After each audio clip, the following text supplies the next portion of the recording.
Ladies and gentlemen, please welcome President and CEO, Nellie Mae Education Foundation and Chair of the iNACOL Board of Directors, Nick Donohue. Right, that's right. Good afternoon, everyone, and welcome. How's it going today? Good start? Glad to hear it. Before I have the pleasure of introducing Russlynn Ali, I'd like to do a couple of quick things. One is just to thank all of you for being here, for participating, for stepping forward, for leading in our field, really seeing and making the future. And the other is welcoming you as iNACOL board chair to say a few words and reflect back a little bit on this morning's session. Susan Patrick, our fantastic leader, encouraged us to be future makers, responsible ones, interrupting and dismantling racism, oppression, and the structures that limit so much and so many. We heard about the power of stories, understanding lived lives. Thank you, Carlos. We heard about reciprocity. We heard a great man remind us about hearts filled with grace and the power they provide as leaders who follow. These words reminded me about the great work we have left to do and that I have to do together, to partner well, to join with others, to fight the good fight. In advancing and pushing toward educational equity is a shared fight, but we play different roles. White people and people of color working together is an essential part of the formula. But equity today is not just about eliminating racism, it's also about facing white privilege, white fragility, and the injustices that come in the wake of those.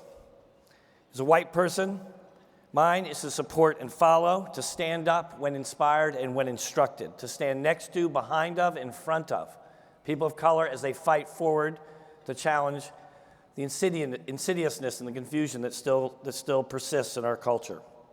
And as a white person in our era, our country, and our time, myself and others like me must continue to interrogate the way white culture dominates still, the way privilege occludes my own thinking and limits others, and the way white fragility keeps me timid and separated from people who I should come to love.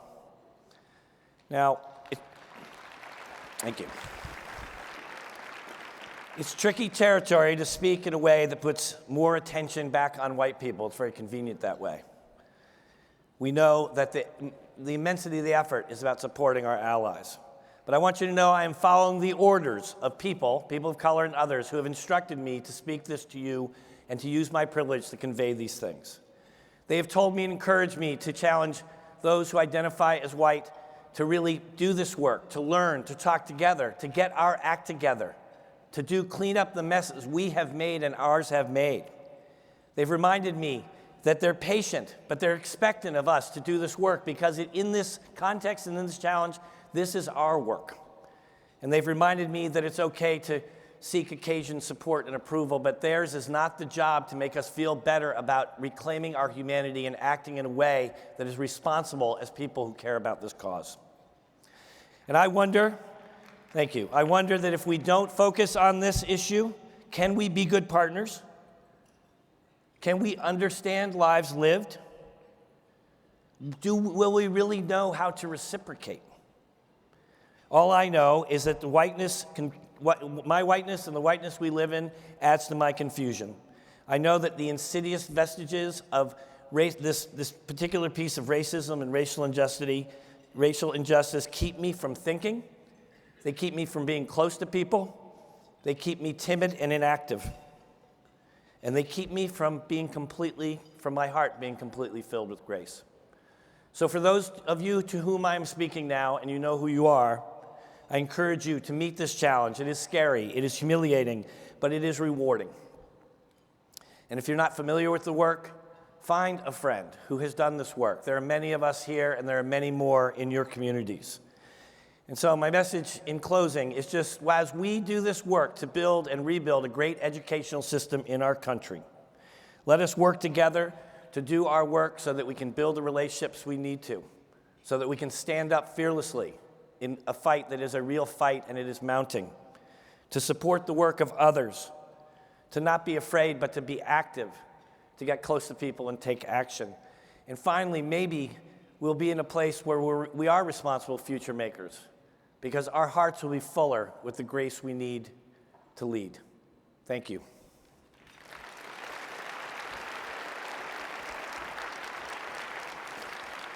Great. As my mother used to say, enough about me, let's talk about you. What do you think about me? All right.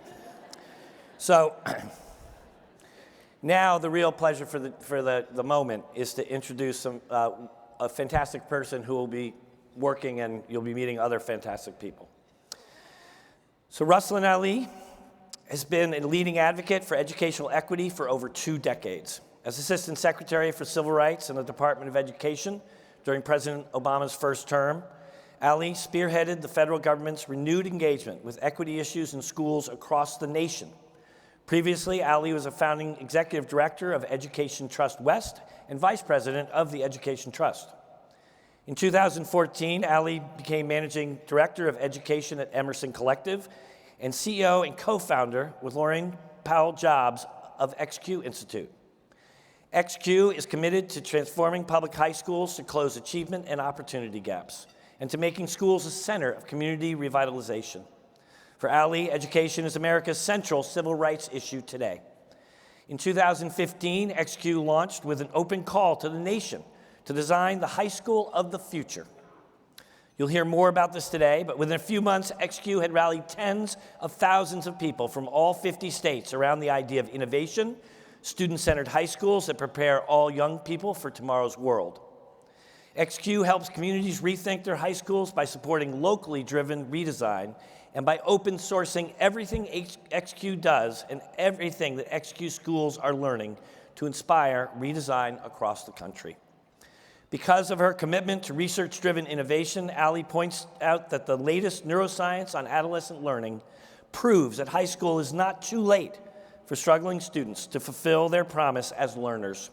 She also believes that the high schools of the future must be grounded in the best of what's known about effective, equitable high schools. Ali began her career as a classroom teacher. She's now an attorney and an advocate. Like all of you, she believes that what's needed today is a powerful movement to bring American education into the 21st century. She's a powerful voice for the kind of change and improvement we need to see across our educational system, especially in high schools. I am so pleased that we'll have an opportunity to hear her voice today. Please welcome her to the stage.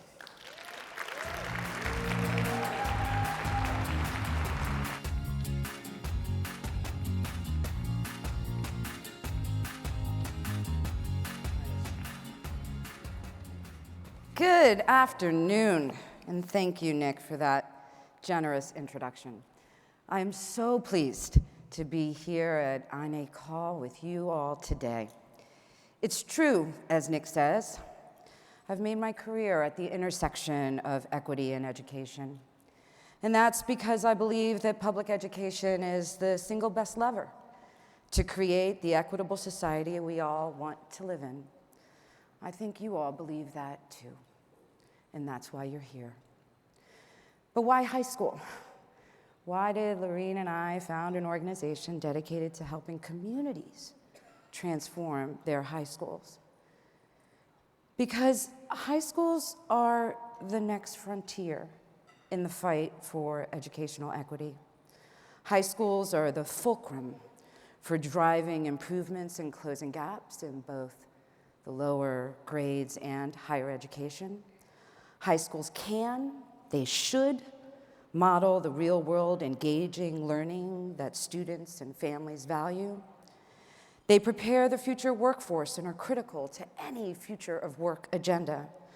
And yes, as Nick mentioned, I like science, especially when it debunks myths like high school is too late.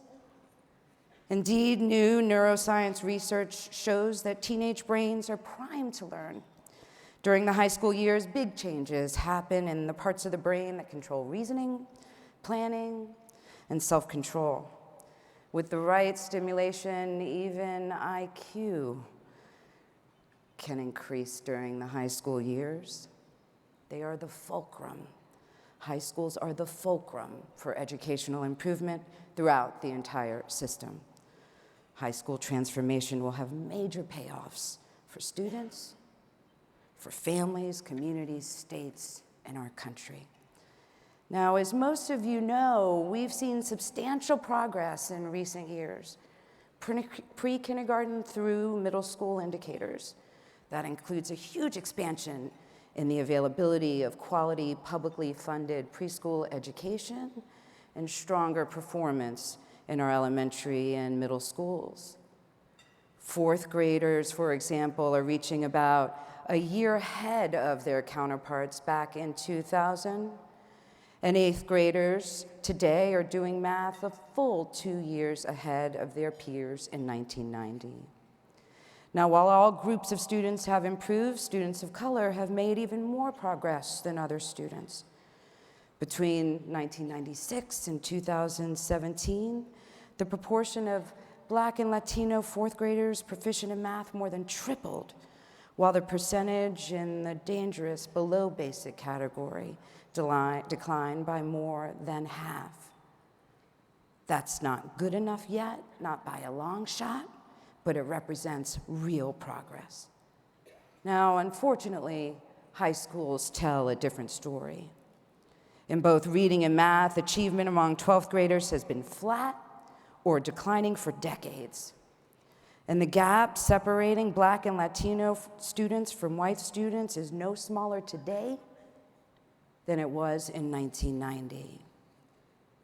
Now, both in my work in California and at the Office for Civil Rights, I saw over and over again how often we shortchange high school students and students of color from those low-income families, unequal spending, unequal access to college preparatory courses, unequal access to rigor, even in courses that have the same title, and unequal access to experienced and well-trained teachers. When you add the inequities inside school to the extra challenges many of these students face outside of school, you end up with students who are less prepared for college and career. Now, there are lots of ways to measure success, but let's take a look at ACT, since it's one that matters to our high school students and their families. On last year's ACT test, more than 1 in 2 white students performed at the college and career ready level in mathematics. That's terrific. For Latinos, it was 1 in 4. For Black students, 1 in 8. And those results don't even begin to touch the broader set of skills and competencies we know our students need to thrive in the modern world and the jobs of the future. A strong foundation of academic knowledge, the skills necessary to apply that knowledge to non-routine problems, a set of competencies that allow them to work cooperatively and ethically with others, and a great deal of flexibility and adaptability.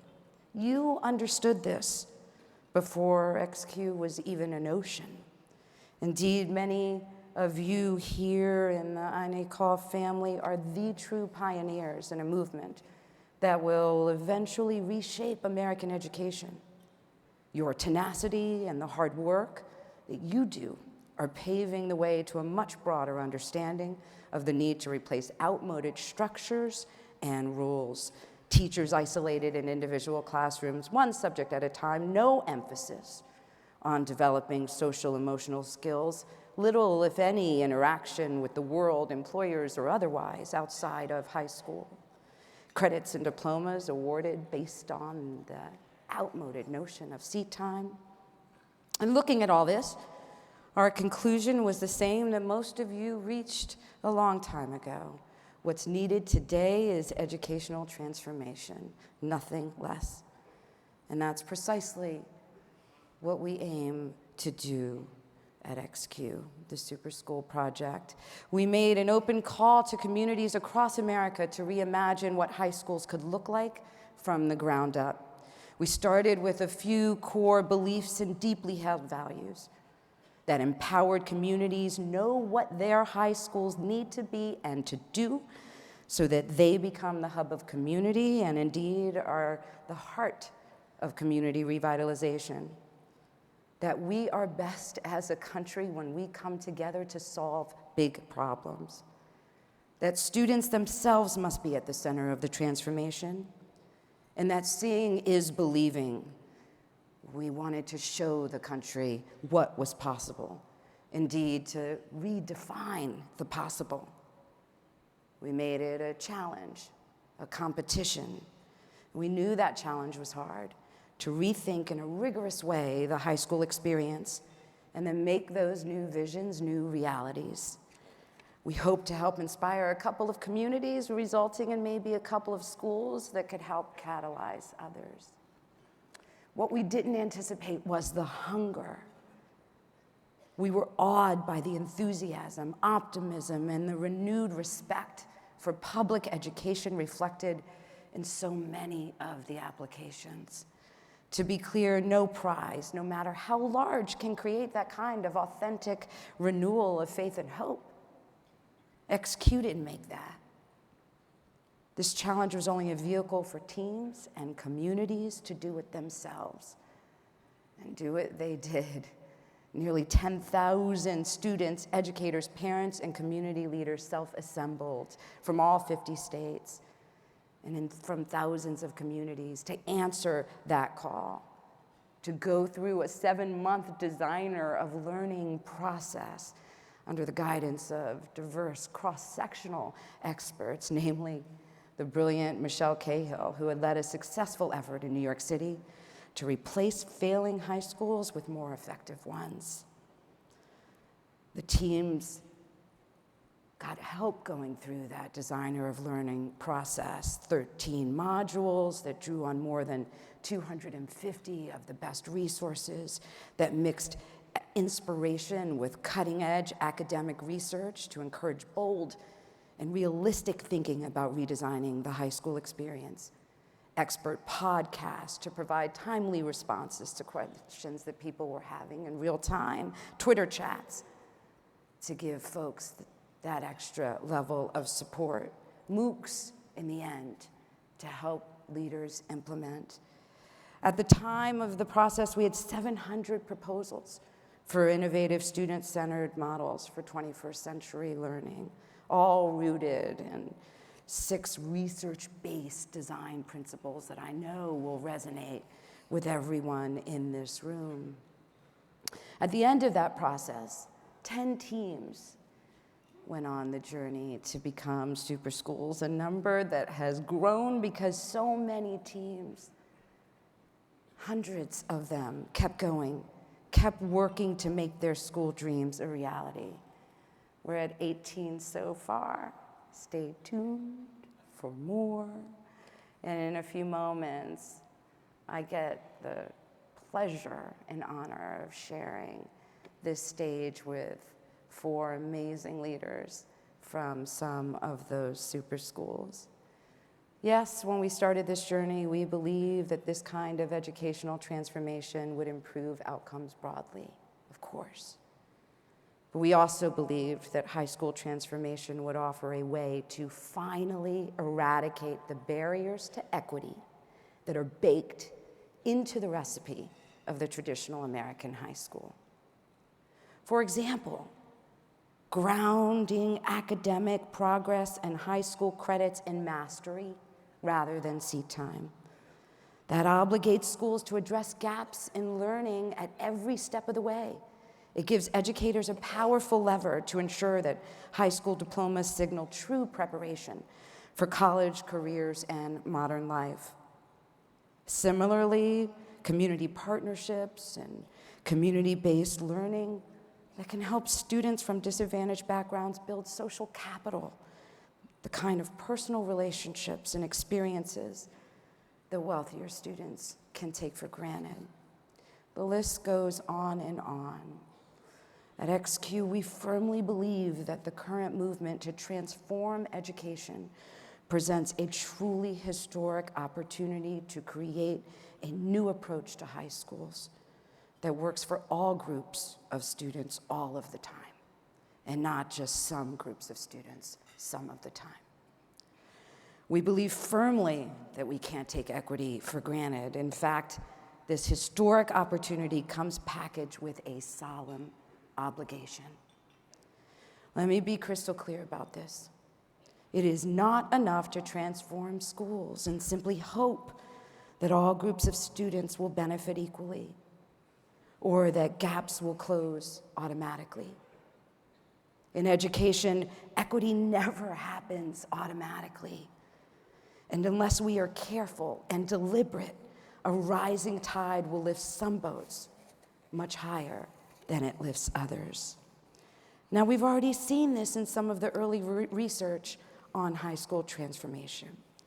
2 years ago, a major study found that students in deeper learning high schools were considerably more likely to graduate on time, by nearly 10 percentage points. But this benefit turned out to be much greater for more advantaged students. Low-income students enjoyed a 5 percentage point boost. Higher income students experienced a 13-point percentage boost. Now, we can react to research findings like this in lots of ways. We can say, well, that's just a preliminary study. We can debate and quibble with the research or the methodology, or we can own those results, all of them. We can celebrate the better overall results because that is hugely important. And at the same time, we can honestly confront the alarming finding that better was much better for some students than others. And then we can take the steps we need to assure that gaps narrow, not widen, as the result of our efforts. Because the honest truth is this: some students come to us less prepared to benefit from the opportunities and experience that educational transformation offers. And we must act on that in the front end of our efforts. Let's look at just a couple of examples.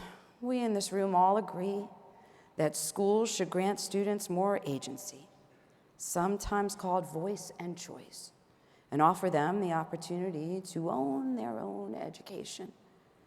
But are we honest about what that means for students from different backgrounds? Consider that concept of agency. To quote one of the most influential sociological studies of the 21st century, Unequal Childhoods, by Annette Leroux, in settings as varied as healthcare and sports, middle-class children learn at a young age to be assertive and demanding. They expect institutions to be responsive to them and to accommodate their individual needs. The same was not true for the lower-income children and families that Leroux studied. Or consider ownership. Recent studies have shown stunning gaps in wealth and ownership among different groups of Americans. Black Americans have fewer assets than white Americans and are less likely to be home and business owners. The median wealth of white families in this country is about $170,000. For Black and Latino families, it is only 1/10 of that, about $17,000.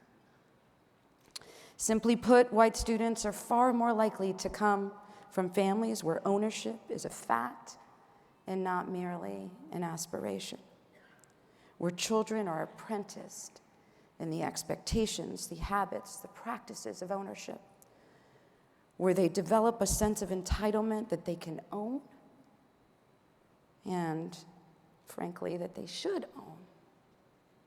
Needless to say, those radically different experiences can create obstacles to agency and ownership. Here's what a founder of an innovative Denver high school told us and researchers. Agency is incredibly complex, he said. We saw that our learners who came from more opportunity had higher agency, higher achievement. Our learners who had more challenges to navigate their agency skills were lower, and that was preventing them from assessing our curriculum. There's no easy way to teach it. Now let's think about pacing and progress within a competency-based approach.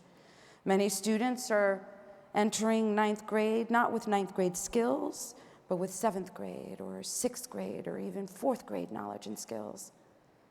What does it mean for those students to learn at an individualized pace?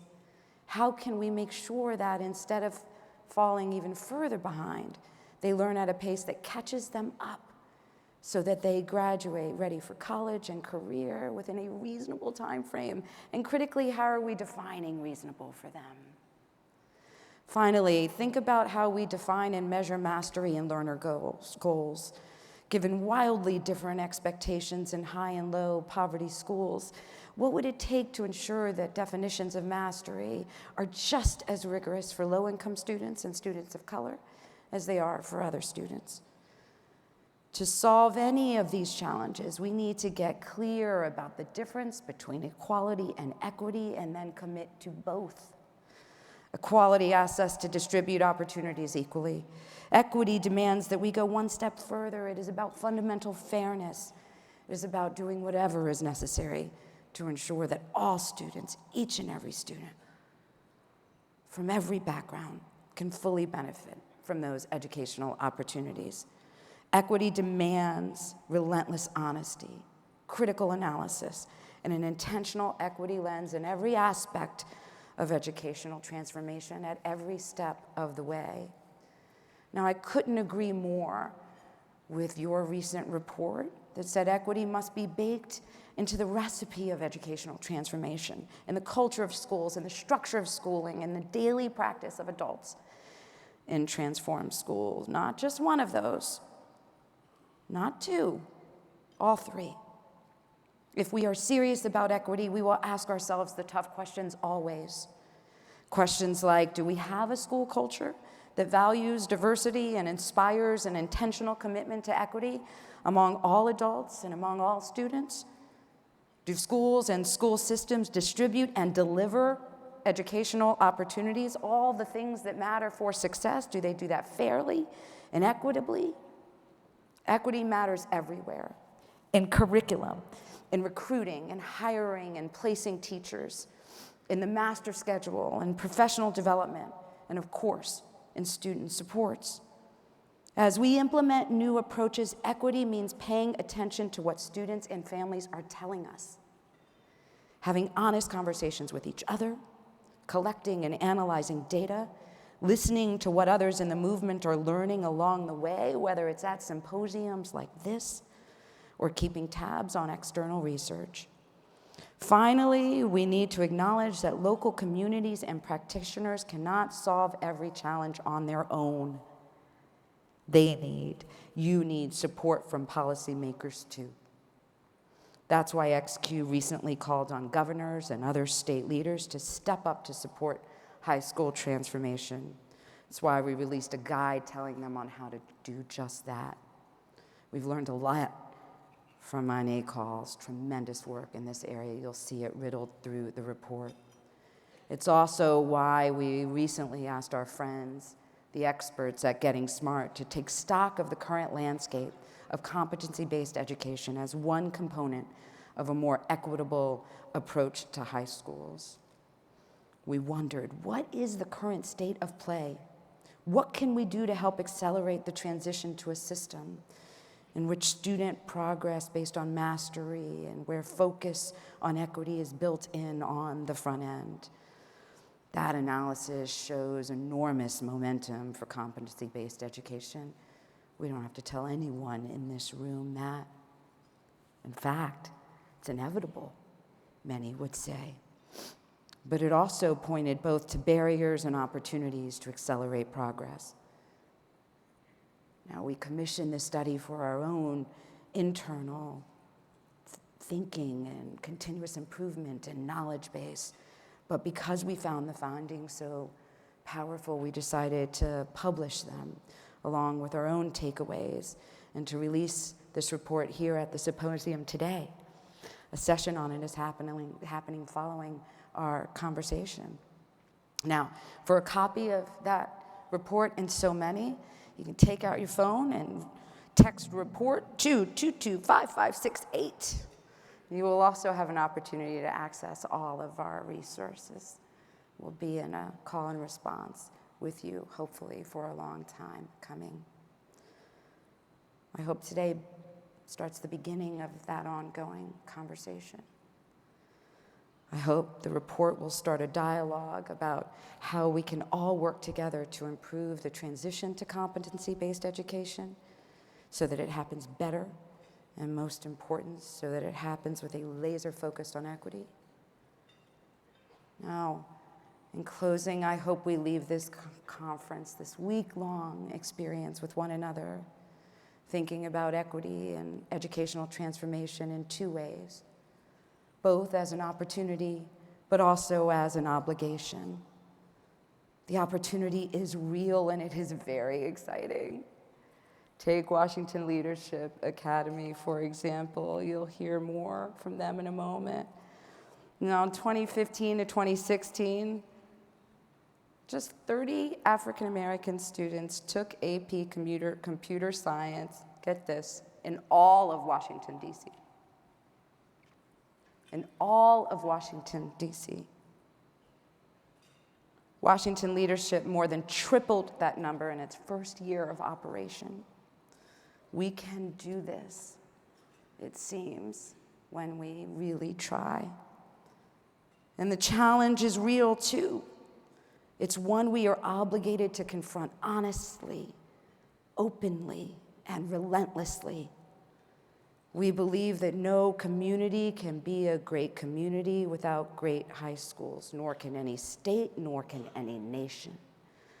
That fundamental conviction drives all of XQ's work. But we can never, never forget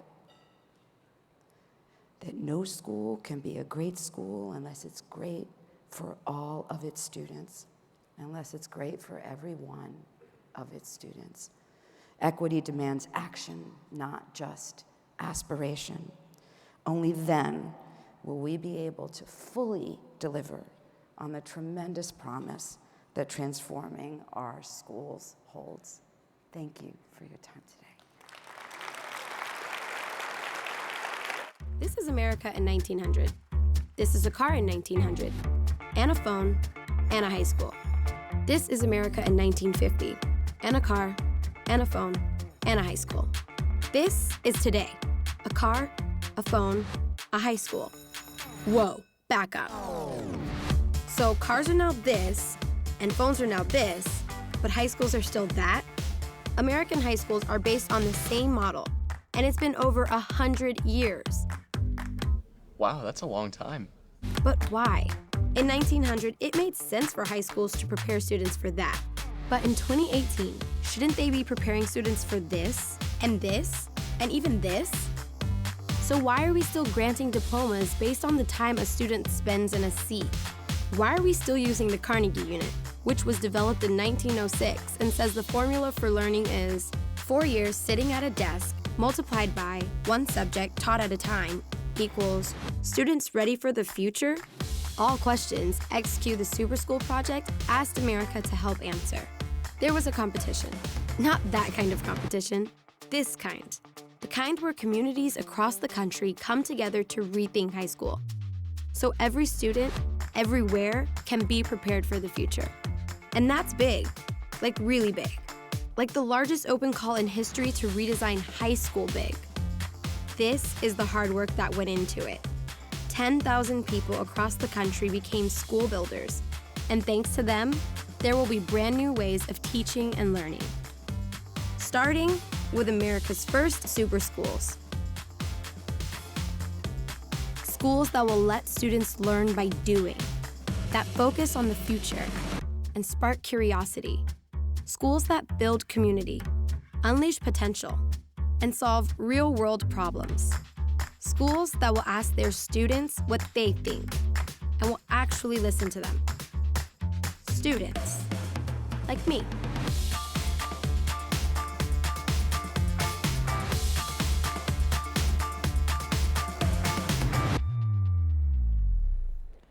Thank you. Now, I am honored to be joined by some innovative educators from 4 of the XQ schools that I mentioned. On stage from my left to right, Jordan Booty Santoso, who teaches 11th grade computer science at that Washington Leadership Academy in our nation's capital. Dr. Chandra Sledge Matthias, the principal of Crosstown High School, a new high school that just launched this year in Memphis. Dr. Eric Tucker from Brooklyn Laboratory High School. He's a co-founder and executive director of that school in New York City. It's a high school that builds off the success of Brooklyn Lab Middle School that I'm sure many of you know about. And Dr. Suzanne McLeod, superintendent of schools for the Union Endicott Central School District in upstate New York, home to a very innovative high school called Tiger Ventures. These educators represent a wide range of high school roles: superintendent, executive director, teacher, principal. They come from urban areas and rural ones, from charter schools and traditional district schools. They are part of an increasingly special cohort near and dear to my heart of the XQ schools. 5 other of those schools are here in the audience, and I want to make sure that I acknowledge them, from New Harmony High School in New Orleans, Purdue Polytechnic in Indianapolis, Iowa Big in Cedar Rapids, and Grand Rapids Public Museum High School in Michigan. Thank you for being here with us today. Now, my first question, Jordan, is for you.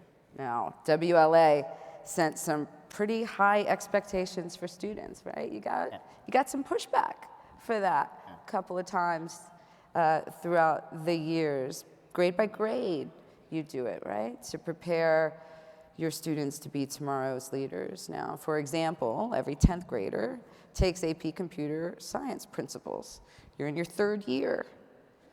What aspects of WLA's culture, structures, the daily practices have been most helpful to ensure that such a drastic move, some would say, that your students are actually primed for success and are succeeding?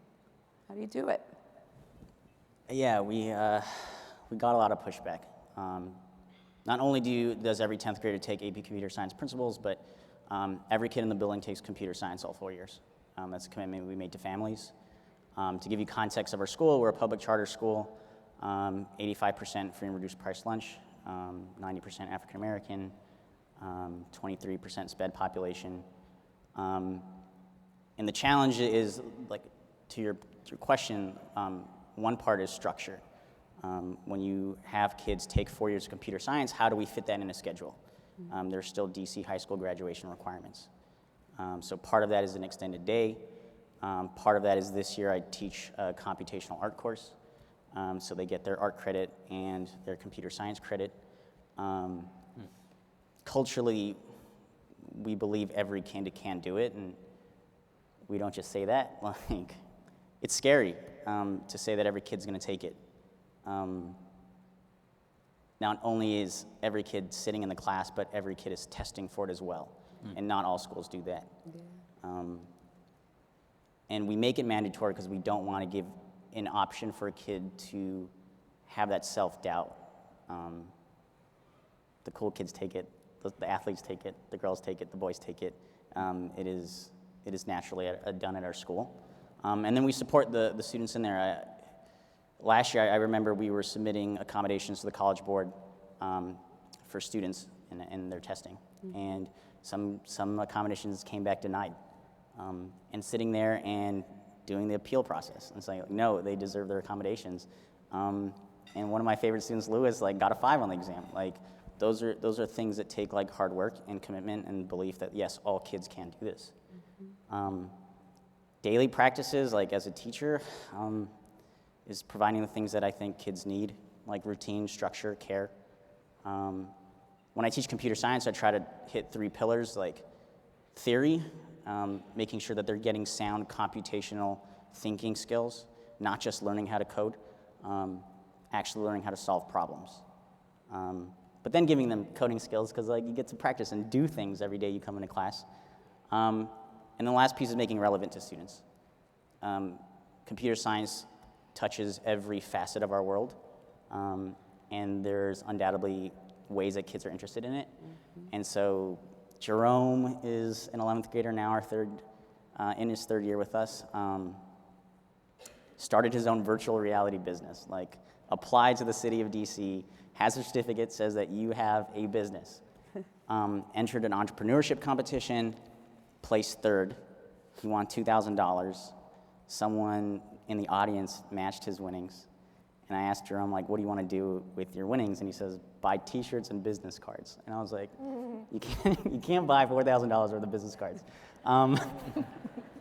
So he went online, and he found this summer course at Princeton and paid $2,000 in tuition to learn his skills. Kiara came to us as a 16-year-old in the 9th grade. She turned 17 her 9th grade year and said, I'm too old for these kids. And so she didn't come back to us her 10th grade year. She went down the street to a continuation school and completed all her high school credits. That year, though, that continuation school doesn't offer computer science. So I wrote to her principal. I said, she's an amazing student. She wants this. And so we worked something out, and she came to us twice a week for 90 minutes to learn computer science. Long story short, she got her credits. She's currently a freshman at Delaware State University, majoring in computer science. Yeah, these are the things that it just takes a lot of commitment, and it takes a lot of hard work and the courage to say that, like, yes, we will do this, even though there are people who say, like, this isn't possible. So yeah. Well, thank you. You show us what's possible.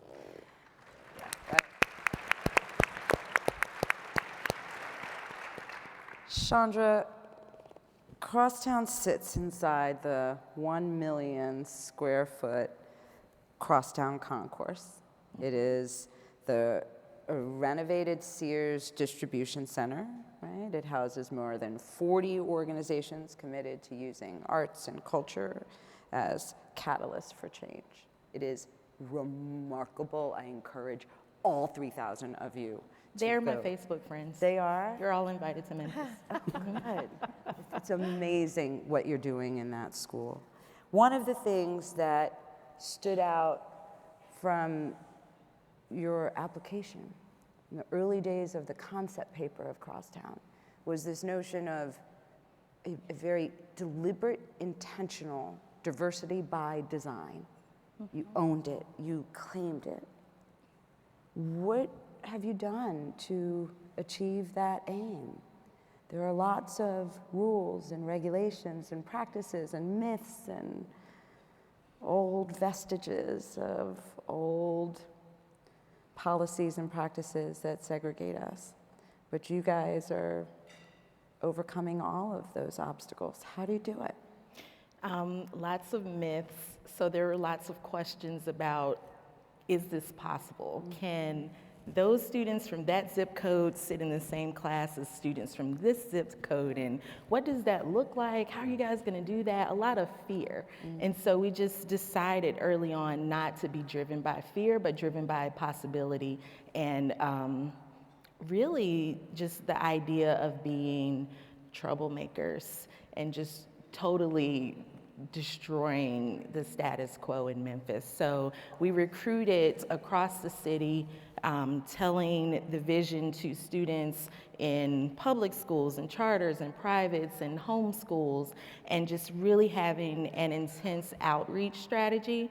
And then, you know, word of mouth, people tell their friends and they start to come check us out. And we had several opportunities for folks just to come in and ask questions.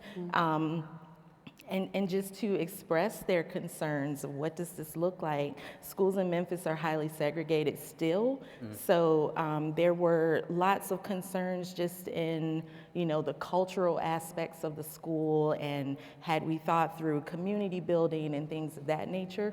But once we ran our lottery, the lottery gods were very kind to us. And so our school at this point, I believe, is the most diverse high school in Memphis, which is huge. And then from there, we spent a lot of time, we don't want to just look diverse, but we want to actually have those difficult conversations, talking with students and with our families about what equity means. And even in our curriculum work, we're doing a lot of self-work as a staff, and how do we, now that we are one Crosstown family, how do we really take the skills that we have on our team, adult and student alike, and be the catalyst for change in Memphis? So what does it mean? What is the charge upon us to then share what we're doing with other schools in the district so that this fear of, is this even possible? Yes, in 2018, it is possible. How do we actively change the culture in Memphis? So we do things like partner with organizations such as Facing History and ourselves, Bridges, to really fine tune and cultivate those leadership and advocacy skills amongst our student body. And then we're pushing them. We have some really strong students, and they're talented. So we're like, guys, we'll kind of step in the background. In fact, they tell us, you guys fall back and let us lead the charge. And so we really let our students drive a lot of that process and working with their peers, as well as all of the partners within and organizations within Crosstown Concourse, to shift the mindset and the culture around equity in Memphis. It's a beautiful thing. Now, Eric, you've been able to do that with teachers and with faculty. Talk a little bit about your recruitment strategies on the adult side that makes for such a beautiful reflection, not only of your student body, but of New York City as a whole. Yeah. At Lab, we are inspired to help create a world where educators receive professional learning over time at a level of what's received, say, by neurosurgeons. We believe that the work of teachers is as valuable and as high status as the work of neurosurgeons.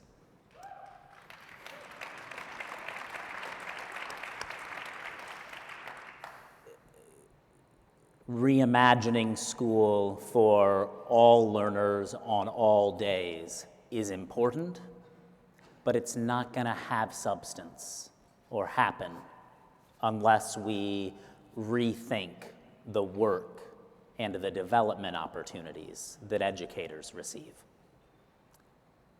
When my wife and my partner, Erin, and I co-founded Brooklyn Lab, we wrote out the concept on a napkin. And on that napkin was the word medical residency. We believe in personalized, multi-year development. At Lab, it's a fellowship, then a teacher residency, and then teacher leader opportunities to develop. But think a medical student, a resident, an attending. Our son Robert is almost 4, and our daughter Claire is 8 months old. When the 800 plus students at Brooklyn Lab, 30 years from now, are raising their families and sorting through how to care for and defend their loved ones, their community, they'll be doing it in a world marked by uncertainty and volatility. We believe that it takes an orchestra of diverse and talented educators to make sure that we're delivering on the promise for each and every student.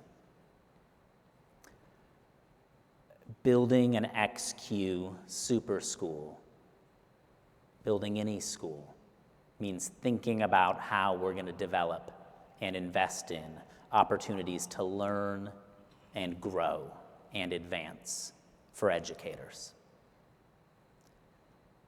As a society, as the iNACOL community, unless caring and connected adults from all walks of lives, from all zip codes, have a shot, have opportunities to be developed into being a teacher, then we're treating a whole set of educators as expendable.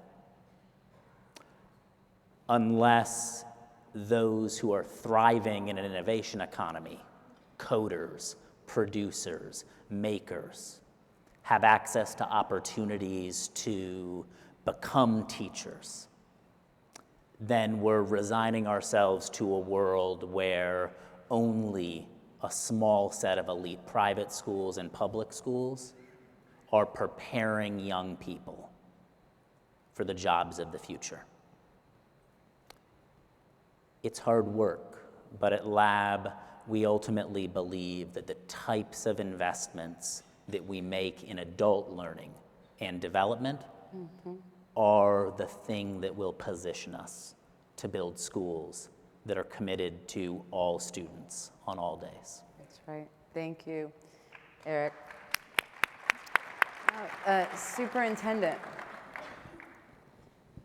I know you build on that notion. You're also, though, the school environment that you're creating is one that sees instruction from business, where entrepreneurship is an ethos within not just the school design, but within every student's experiences. You want to tell us a little bit about that? So my understanding of entrepreneurs is that they build on people's pain. That basically they invent, they create, they develop systems that help in areas where things aren't working for people. What wasn't working for us, now I'm a public school district, I'm the superintendent in a public school district that has more in common with school districts across the country than most. We've got about 4,000 students, 7 buildings, and that's a very common framework across the country. We're in New York State, admittedly very heavily regulated, a lot of prescription for graduation. We had been working really hard on our academic programs, but we hit a ceiling. And our pain was we got to like a 92% graduation rate, and we could not bump above that. So our proposal was to take a newly emptied building, we had been leasing it to a neighbor, and to create something for that 10% of those kids. Now, simultaneously, our community, upstate New York, classic kind of upstate New York into the Midwest, kind of Rust Belt kind of town, had been the home of Endicott Johnson Shoes, had been the home of IBM. But by the mid-1990s, they were long gone, and there was no white knight that came riding in after they left Endicott. So our vision for our students, based on what they told us they wanted to go to college. They told us they wanted meaningful learning experiences. We married that with opening an incubator in the same building, so that young entrepreneurs who don't have 2 pennies to put together, but have a vision for success in raising the economic status in our community, they do their work there. Our students are there, and we're doing all the Regents' requirements for our kids at Tiger Ventures, but part of their day is also experiencing the world of work with the entrepreneurs. Thank you. I really could go on and on with you amazing leaders. We're going to bring Nick back up to help us close out. Ask some tough questions too. Great. Thank you so much. Round of applause right away for these folks, please. Great. It's really great to hear you talk about your work. It's very inspiring and reassuring. Thank you. So I just want to thank you all, and just dig in for 1 minute. We're talking about equity. You guys advance personalized, competency-based approaches. What are some of the things we still need to watch out for? What are some of the struggles? Russlynn, you could talk, maybe start and just say, sounds good, runs into issues. What are they? What do you see? Yeah, unless you innovate with intention rather than novelty, those already furthest behind will get further behind, right? Our system is stuck. We are stuck in conventional definitions like 9th grade that really don't tell us very much about where a student is in their learning progress or how far they really need to go. We are stuck in routines that compartmentalize how and where teachers interact with students, right? We are stuck with tools and resources that are designed for a static system that really doesn't get students where they need to go. So my biggest fear is that we won't, as a collective, use this opportunity to really eradicate the things that we are stuck in, to overcome those obstacles, and to, with deliberate intent, put equity at the center of every one of the system changes that are afoot. Great, thank you. May I add? Please. I think we are also stuck with a mindset in terms of definition of equity. Yep. And I would add that we need to start focusing on equity of outcomes, not equity of opportunity necessarily. Well, I taught it. If they didn't learn it, not my problem, or that type of thing. So a change in the focus to equity of outcomes. Great. Any other thought somebody wants to add from the panel? I mean, like, obstacles is, stuff everyone runs into. Sometimes it's just hard to have the time to do these things. Like, you know the right answer. So I only have so many minutes in the day to plan my lessons and call parents and grade and do those things, and it's tough. And then trying to do purposeful things for every single kid is still tough. And you go home defeated sometimes because you try really hard and you still come up short. But what I found very helpful is sticking to your vision, like what brought you to this table. Like, why are you here? Leaning on people, your left and your right. Having a school network of people to say, like, hey, I don't know how to do this. Like, help me out. Right. So I hear you talking about we're filling up your day with things that aren't as substantial. You have so much to do, it keeps your attention off of some of these things sometimes. And is it okay to make mistakes, and who do you go to when something's not working? I mean, sometimes it's just the fires you have to put out, Right. And offering computer science for every single kid is scary because inevitably there will be some kids you cannot reach. And I knew going into that the exposure of being in XQ school and those things, that, like, our results are there for the world to see, and that's kind of scary. But we made a commitment to families and kids that we were going to give this to you. Right. And having an administration that's supportive, it's like, hey, regardless of where this falls, like, we're still going to push forward, and we're still going to do this, and we'll have lessons learned, and we'll move forward, but, like, this is our commitment. Right. It's funny, you talked about the definition of equity. So at Nellie May Education Foundation, we talk about equity, being about the transfer of power to people whose lives are being affected, to amplifying marginalized voices, and to focusing on equity outcomes, not just opportunity.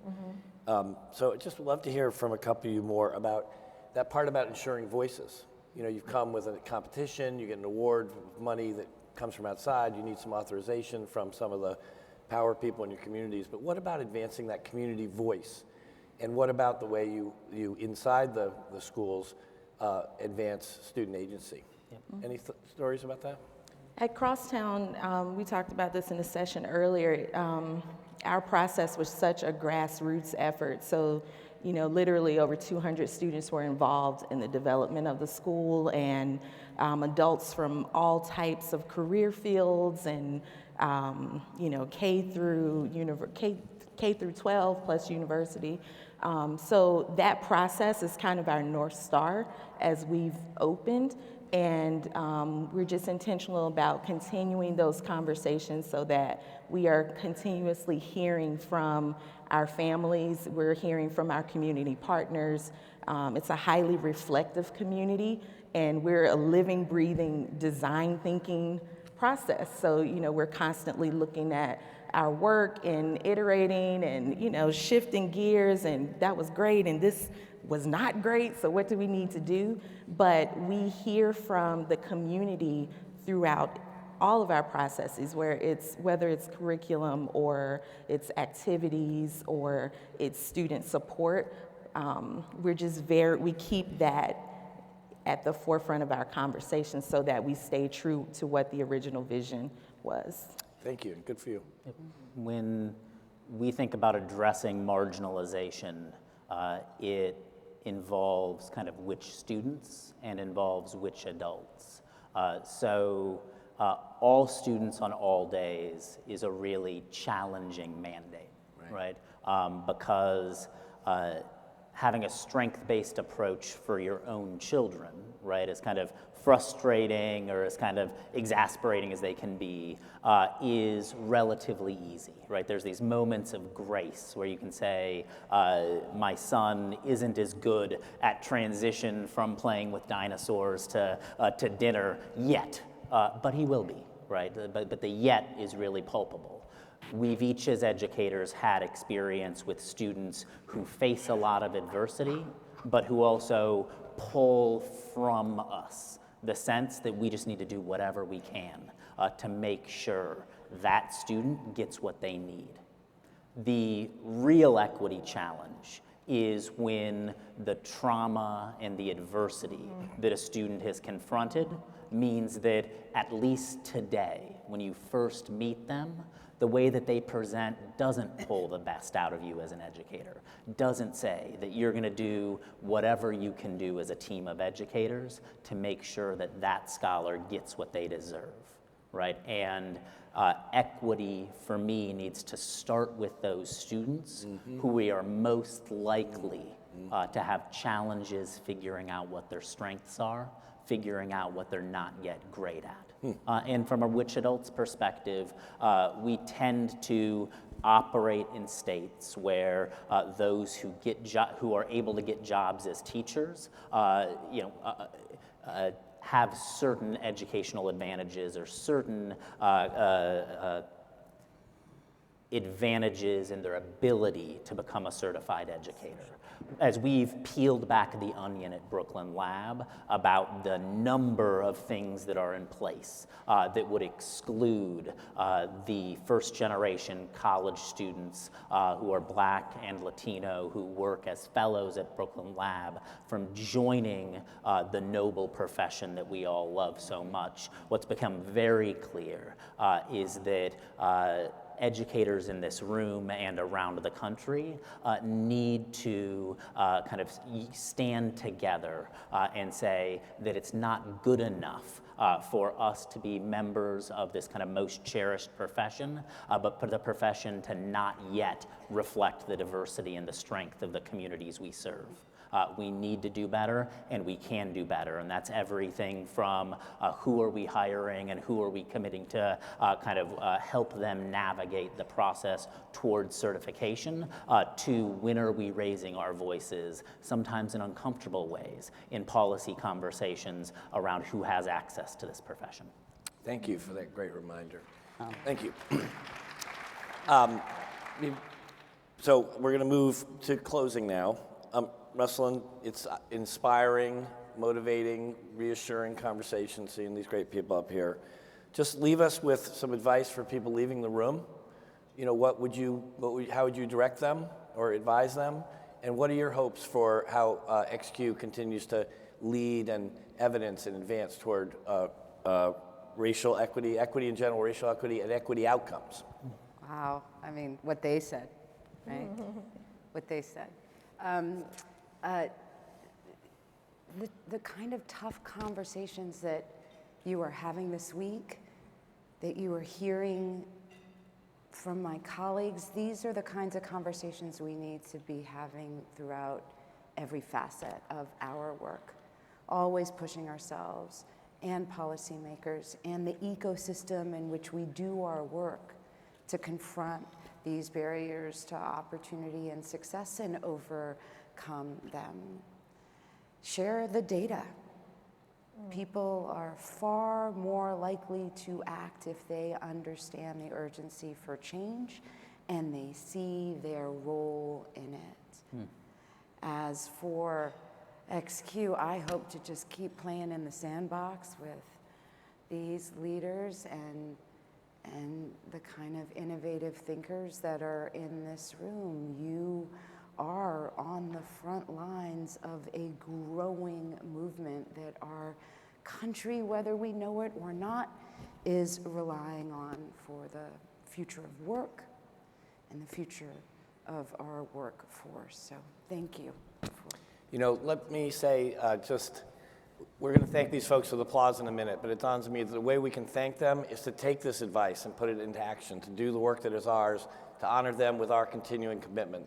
There are hundreds of you out there who are doing this work alongside, so maybe we can reach in together, hold hands, and really honor your leadership in that way. And with that, let's just give them a big round of applause for their great engagement here today.